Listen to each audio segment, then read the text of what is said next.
secret mo. 3 taon na ako niloloko ng ex-live-in partner ko nang wala akong kaalam-alam.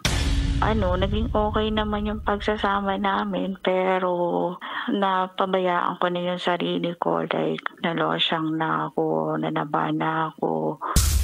Actually, nung naghiwalay na kami, mga 2 weeks na kaming hiwalay, doon ko lang nalaman na niloloko niya na pala ako ng 3 taon na.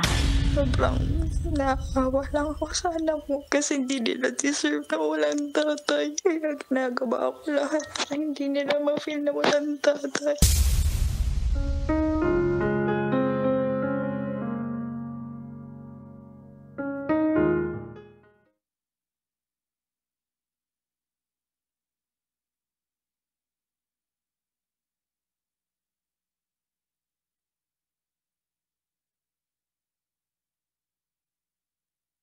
Hindi ka nga mabigyan ng oras.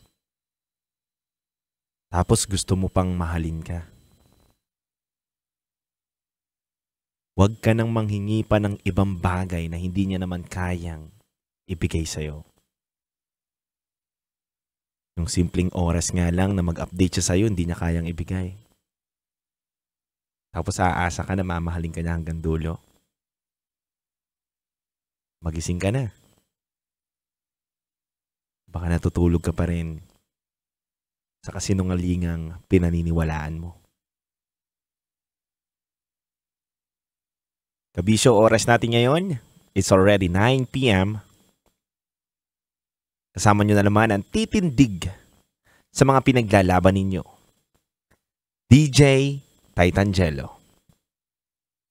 At sa lahat ng mga nakatutok sa atin ngayon, mula Luzon, Visayas, Mindanao, Metro at Mega Manila, kayo po'y nakatutok sa 90.7 Love Radio.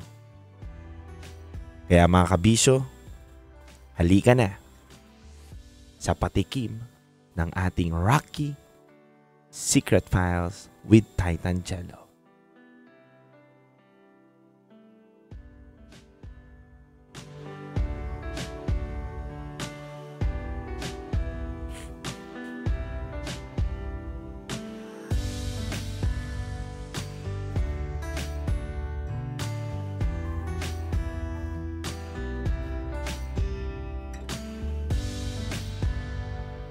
Akala ko alam ko na lahat tungkol sa BF ko. May lihim siyang ginagawa sa banyo. Kabisyo, katulad ka rin ba ng ating letter sender ngayong gabi na to? Naakala mo lahat ng tungkol sa girlfriend mo, boyfriend mo,